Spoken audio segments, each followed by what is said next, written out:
Kausapin naman natin ngayon si Rene Luisco ng Kabataan Party List. Hello po, Hello. magandang hapon po sa inyo. Yes. Maraming salamat sa pag-imbita. Ma'am, kamusta ang inyong programa? Well, kakatapos lang po ng Saloneta at ngayon po ay nilalakad namin ang kahabaan ng TAF para po pumunta ng Mendiola. Ano po ang end goal ng grupo ninyo? Ang gusto po nating mangyari ay ipahayag ang galit ng taong bayan na sama-sama ay nandito kumikilos laban sa korupsyon. Meron lang po tayong mga panawagan. Una, gusto po natin umalis at mawala sa pwesto ang lahat ng mga sangkot sa korap. Number 2, magkaroon ng ibalik ang lahat ng nakaw na yaman, including po syempre yung mga luxury cars, designer bags, shoes, etc. Ito, dapat pumunta sa pondo sa edukasyon, kalusugan, at iba pang batayang serbisyong panlipunan. Pangatlo po, ang pagkakaroon po ng abolishing ng mga fourth barrel system, confidential intelligence funds, and of course, mag-establish ng bagong budgeting system na ayon-ayon sa pangangailangan ng lipunan. 7 po yung territory na Main Street. Oo, Congresswoman, si George Cahilas po ito, kanina pa namin pinag-uusapan dito sa studio yung active participation ng mga kabataan dito sa mga protestang isinasagawa ngayon. What is your reaction? Ang mga kabataan po dito ay galit at makasaysayan po yung galit ng kabataan. It is an intersection po of issues kung bakit nandito tayo ngayon. Unang-una, September 21, commemorate natin yung 58th date ng pag-declare ng martial law since 1971. At napatalsik po si Marcos Sr. dahil ang pamilya niya na nagsimula ng Imeldific lifestyle funded by the people's money causing widespread corruption. Ito ang nag-i-inspire ng mga politicians, ng contractors natin today. At ang OG neto baby na si President Marcos Jr. ang head ng budget ng Pilipinas na nakita natin ngayon, 1 trillion pesos ang binuhos niya sa flood control project. A lot of them ghost or substandard. So, ibig sabihin, malaki ang kickback po ni politician, ni DPWH official, lahat po ng pakana din ng budget. Ito po ang pinoprotesta namin today. This culture of corruption, itong burokratang kapitalismo na nasa sistema baked in, causing corruption, at gusto namin babago po ito. Congresswoman, nakikita natin on screen na very diverse yung mga participants sa mga rally ngayong araw na ito. Hindi lang yung mga kabataan, may makikita pa tayong mga pamilya, mga people from religious groups, pero isa lang talaga ang kanilang outcry, and that is itigil na ang korupsyon, at we want to see na may managot dito sa mga anomalyang projects ng government agencies. Pero Congresswoman, tingin nyo ba, meron nga bang mapapanagot talaga itong mga tiwaling opisyal? Right now, the processes leave much to be desired.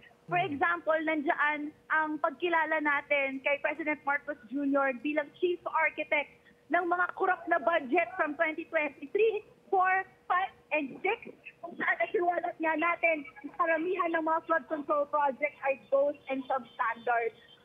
Andyan din siyempre lahat ng mga kongresista, mga politiko na nagbigay ng insertion that at the end of the day sila ang nakabenepisyo. So, yes, lahat kami gustong may managot, pero to be clear, ang pinapanagot po namin ang chief architect po ng budget na si President Marcos Sr. Okay, and of course, nitong mga nakaraang budget hearing, especially dito sa Office of the Vice President, medyo napanggigilan niyo po itong si VP Sara dahil sa usapin pa rin ng confidential fund at itong usapin ng impeachment ay hindi pa rin natatapos. Is this part of what you are fighting for today? Yes po. Ang isang call na sinagsan po dito ilang beses is Marcos Pangilinan Duterte panagutin.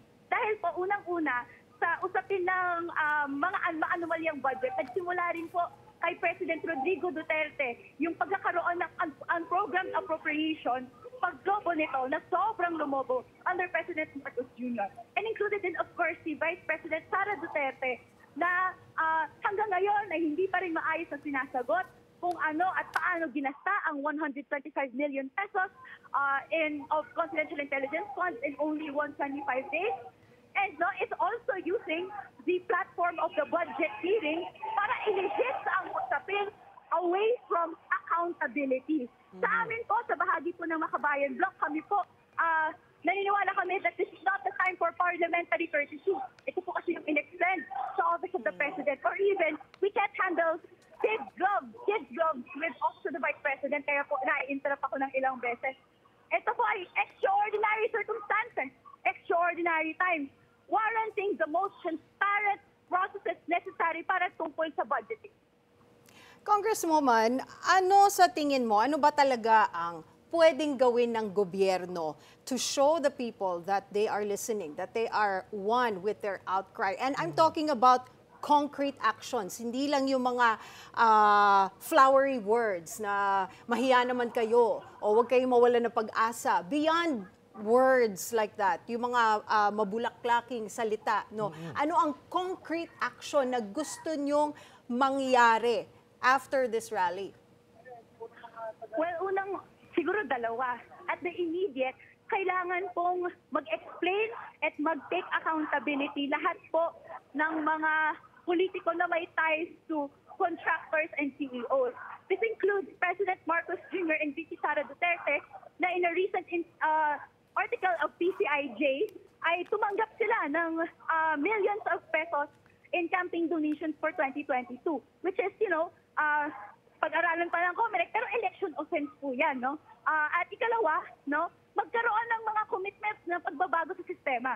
Isa na nga dito yung pag-abolish ng pork barrel system, already declared unconstitutional even back in 2013, pero hanggang ngayon ay may hidden version nito through the insertion na tinitake advantage ng mga those in power, and even include, of course, yung mga ibang maanumalyang budget like lump sums, for example, the Confidential Intelligence Fund.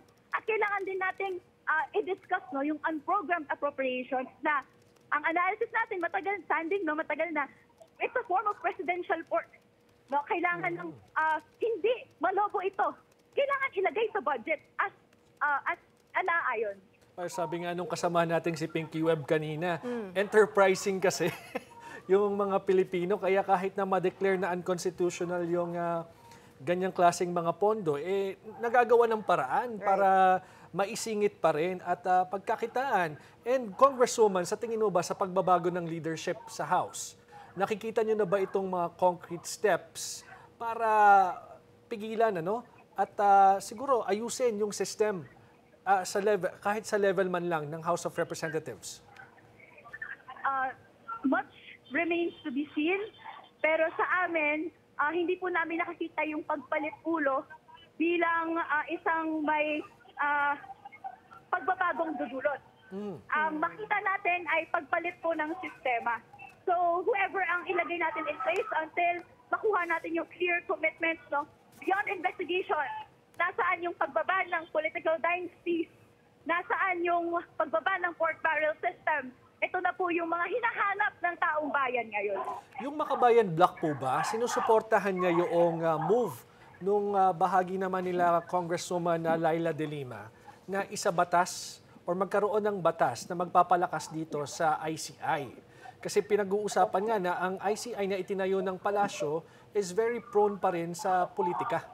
And at the same time, wala itong contempt power at may provision na binabanggit si Congresswoman De Lima kahapon that the President himself can abolish or tanggalin or i-dissolve itong ICI in case na hindi niya magustuhan kung ano ang maging pinatutunguhan nitong investigasyon nila.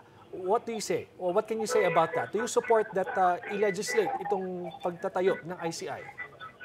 We agree with that analysis, George. Dahil nakikita natin na tama, sorry, sana naririnig niyo pa ako. Pero we agree with that analysis that at the end of the day, hindi natin nakikita yung contempt power which makes this executive order-made commission limited in its authority. And ikalawa din, of course, prone to influence and siyempre prone to the narrative that the incumbent administration yung gusto niyang mapalitaw.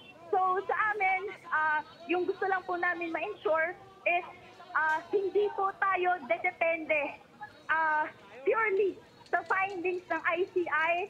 We are enlightened, of course, ng experiences natin with independent commissions like this. For example, the Agrava Commission na tasked with investigating the Aquino assassination. Pero in the end, ay hindi naman po nakapagturo na kung sino ang may pakana dito. Paul Fish, kumbaga, ang niname nito, na betrayed the Filipino people, betrayed sa pain na naramdaman natin. Ayaw natin maulit yung ganon. It's that we're still critical of the ICI as it stands now. Alright, maraming salamat po, Congresswoman Rene Co ng Kabataan Party List. Ngayon Maraming po, salamat po. alright.